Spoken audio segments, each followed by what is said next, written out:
அனைவருக்கும் அன்பு வணக்கம் நண்பர்களே. எல்லோரும் நலமாயிருப்பீர்கள் என்று நம்புகிறேன். இன்று 63 நாயன்மார்களில் ஒருவராய் போற்றப்படக்கூடிய நந்தனார் அவரின் வரலாற்றை பற்றி பார்க்க போகிறோம். யார் இந்த நந்தனார்? அப்படி என்ன செய்தார்? வாருங்கள் பார்க்கலாம்.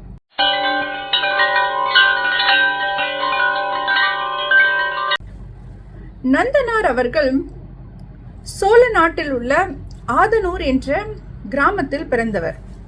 தாழ்த்தப்பட்ட சமூகத்தை சார்ந்தவர். அந்த காலத்தில் தாழ்த்தப்பட்ட மக்கள் கோயிலுக்குள் சென்று இறைவனை வழிபட முடியாத அவல நிலை இருந்தது. அதனால் தீவிர பக்தரான நந்தனார் கோயிலுக்கு வெளியிலிருந்து இறைவனை வழிபடுவது வழக்கம். தீவிர சிவபக்தர் எப்போதும் மனதில் நினைத்து வழிபடுவார். முடிந்தால் வெளியில் நின்று இறைவனை வழிபடுவார். அவருடைய தொழில் என்னவென்று பார்த்தால், கோயிலுக்கு உருவாக்குகிற முரசுகளுக்கு தோல் தைத்து தருவது, யாழ் போன்ற இசைக்கருவிகளுக்கு நரம்புகளை வடிவமைத்து கொடுப்பது, இது போன்ற பணிகளை செய்திருக்கிறார் நந்தனார். அதில் கிடைக்கும் வருமானத்தையும் இறைப்பணிக்கே அர்ப்பணித்திருக்கிறார். இவருடைய பக்தி நாளுக்கு நாள் பெருகியது. இதை கண்டு பொறாமையுற்ற முதலாளிகள் அவரை பணியிலிருந்து நீக்கிவிட்டனராம். இப்போது உணவுக்கு கூட வழி இல்லாமல் ஏழ்மையில் தவித்து வருகிறார் நந்தனார். ஆனாலும் அவருடைய சிவபக்தி குறைவதாக இல்லை. மனதால் நினைத்து உளமாற இறைவனை துதிப்பதையே வாடிக்கையாக வைத்திருந்திருக்கிறார். ஒரு நாள், இப்போதும் நான் உன்னை மனதில் மட்டுமே நினைக்க முடிகிறது. உன் சிவலிங்க தரிசனத்தை காண எனக்கு ஆசையாக உள்ளது. கோயில் வாசலில் நின்றாவது உன்னை இன்று தரிசிக்கப் போகிறேன் என்று சொல்லி திருப்புன்கூரில் உள்ள சிவலிங்கத்தை தரிசிக்க சென்றாராம். கோயிலினுள் சிவலிங்கம் இருக்கிறது. இவர் வாசல் நின்று தரிசிக்க முயற்சிக்கிறார். உங்களுக்கு தெரியும், எல்லா சிவ ஆலயங்களிலும் சிவனுக்கு முன்பாக நந்தி இருப்பார், நந்தி தேவர் இருப்பார். இப்போது லிங்கத்தை காண வேண்டுமானால் நந்தி குறுக்கே இருக்கிறது. இவரால் லிங்கத்தை காண முடியவில்லை. அப்போது நந்தனார் மிகவும் வருத்தமுற்று கண்ணீர் சிந்தி வருந்தினாராம். இறைவா, சிவனே, நான் உன்னை காண விரும்புகிறேன். ஆனால் இந்த நந்தி தடையாக இருக்கிறதே, மாடு குறுக்கே நிற்கிறதே, நான் என்ன செய்வது என்று புலம்பினாராம். இதை கேட்ட மாத்திரத்தில் அங்கு ஒரு அற்புதம் நிகழ்ந்தது. நந்தி தேவர் வழிவிட்டு விலகி நின்றாராம். இவருக்கு சிவலிங்க தரிசனம் கிடைத்தது அந்த நாளில். இன்றும் திருப்புன்கூர் சிவதலத்தில் திருக்கோயிலில் நீங்கள் இந்த நிகழ்வை காண முடியும். நந்தி தேவர் எப்போதும் போல் நேராக சிவலிங்கத்தை காணாமல் சற்று தள்ளியே இருப்பார். அது இன்றளவும் அப்படியே உள்ளது. எவ்வளவு பெரிய ஆச்சரியம்! இறைவனுக்கு தேவை உண்மையான பக்தியும் அன்பு மட்டுமே என்பதற்கு இந்த நிகழ்வு ஒரு சான்று.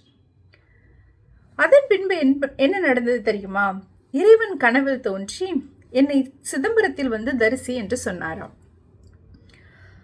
அதனால் நந்தனாரும் தன் சிதம்பரம் செல்ல வேண்டுமானால் காசு வேண்டும் அல்லவா, பணம் வேண்டும் செல்வதற்கு, பயணத்தை மேற்கொள்வதற்கு. உடனே தன் முதலாளியிடம் சென்று, எனக்கு பணம் தாருங்கள், நான் உழைத்ததற்கான கூலியை கொடுங்கள், நான் சிதம்பரம் செல்ல வேண்டும், இறைவனை காண வேண்டும் என்று சொன்னாராம். உடனே முதலாளி சிரித்து கொண்டு, ஓ, நீ சிதம்பரம் செல்ல போகிறாயா? சரி, சென்று நாளை வா, நான் உனக்கு பணம் தருகிறேன் என்று சொல்லி அனுப்பிவிட்டாராம். வழி எங்கும் நான் நாளை சிதம்பரம் போக போகிறேன் என்று சொல்லிக்கொண்டே வந்தாராம். அடுத்த நாள் போய் முதலாளியிடம் அதே போல் பணம் கேட்டபோது முதலாளி நாளை தருகிறேன் என்று சொல்லிவிட்டாராம்.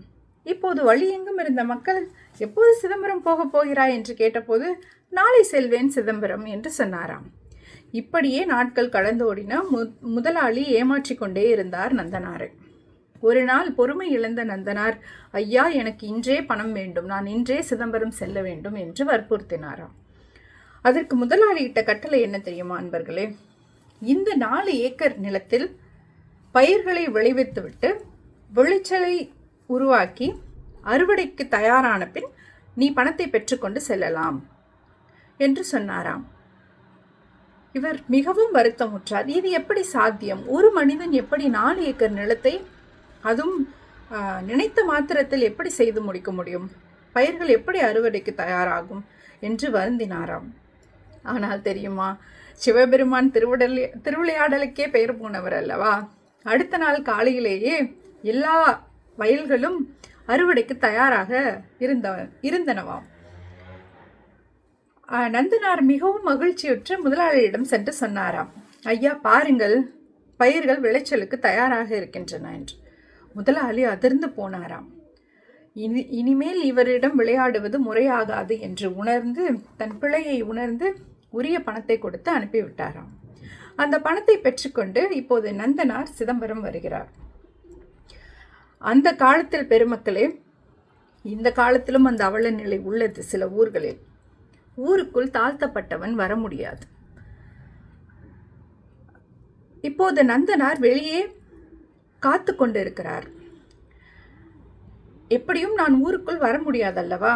இந்த மண்ணை மிதித்த பாக்கியமாவது எனக்கு கிடைக்கட்டும். இந்த மண்ணையே நான் விபூதியாக திருநீராக இட்டுக்கொள்ளப் போகிறேன் என்று திருநீராக இட்டுக்கொண்டு அந்த சிதம்பர எல்லையில் காத்திருக்கிறார் நந்தனார். அங்கு சிதம்பரம் கோயிலில் அர்ச்சகராக இருக்கிற ஒருவரின் கனவில் சிவன் தோன்றி, என் பக்தன் ஒருவன் அங்கு எல்லையில் காத்து கொண்டிருக்கிறான், அவனை சகல மரியாதைகளுடன் கோயிலுக்குள் அழைத்து வாருங்கள் என்று சொன்னாராம் சிவபெருமான். அதிர்ந்து போன அர்ச்சகர் உடனடியாக சென்று நம் நந்தனாரை அழைத்து வந்திருக்கிறார். ஆனால் ஊர் மக்கள் அவரை ஏற்றுக்கொள்வதாக இல்லை, அவரை கோயிலுக்குள் அனுமதிப்பதாக இல்லை. கனவு வந்ததா? இதையெல்லாம் நம்புவதாக நாங்கள் இல்லை. அது மட்டுமல்ல, அது ஒரு தாழ்த்தப்பட்டவனை நீ கோயிலுக்குள் அனுமதிப்பதை எங்களால் ஏற்றுக்கொள்ள முடியாது. அப்படி சிவன் சொன்னார் என்று நாங்கள் எப்படி நம்புவது? எங்களுக்கு ஆதாரம் வேண்டும் அல்லவா? வேண்டுமானால் வேள்வியில் தீயை மூட்டுங்கள், தீக்குள் இறங்கி நந்தனார் அவருடைய பக்தியை நிரூபிக்கட்டும், அதன் பிறகு கோயிலுக்குள் செல்லட்டும் என்று சொன்னார்களாம். மக்கள் சொன்னது போலவே நந்தனாரும் ஒப்புக்கொண்டு தீயில் இறங்கி தன் பக்தியை நிரூபித்து விட்டு கோயிலுக்குள் சென்றார். அர்ச்சகரும் அழைத்து உள்ளே செல்கிறார். கருவறையை நோக்கி நந்தனார் ஓடுகிறார். பெருமக்களே, எனக்கு மெய்சில் இருக்கிறது சொல்லும் போது. கருவறையை நோக்கி, லிங்கத்தை நோக்கி ஒரு தாயை கண்ட பிள்ளையாக நந்தனார் ஓடுகிறார் கருவறைக்குள். ஜோதியில் ஐக்கியமாகிவிட்டார் நம் நந்தனார். அதன் பிறகு ஏற்றத்தாழ்வுகள் மக்கள் மனங்களில் தான் இருக்கிறதே தவிர இறைவனிடத்தில் இல்லை நண்பர்களே. பாரதி அன்றே பாடினான் அல்லவா, ஜாதிகள் இல்லையடி பாப்பா, குல தாழ்ச்சி உயர்ச்சி சொல்லல் பாவம், நீதி உயர்ந்தமதி கல்வி, அன்பு நிறைய உடையவர்கள் மேலோர்.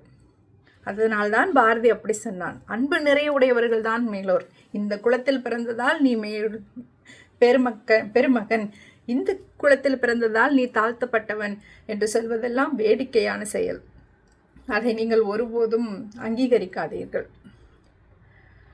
சிவன் இப்பேற்பட்ட கடவுள் பாருங்கள். அந்த ஈசன் அருளால் நந்தனார் 63 நாயன்மார்களில் ஒருவராக இன்றளவும் போற்றப்படுகிறார். எல்லா சிவத்தலங்களிலும் நீங்கள் சிவனுக்கு அருகாமையில் இந்த நாயன்மார்களை பார்க்க முடியும். கோயிலுக்குள்ளேயே அவர்கள் இருக்கும்போது கோயிலுக்குள் வர வேண்டாம் என்று சொல்லுவது வேடிக்கையான செயல். அந்த பாவத்தை நாம் ஒரு நாளும் செய்யலாகாது. ஓம் நம சிவாய. நன்றி.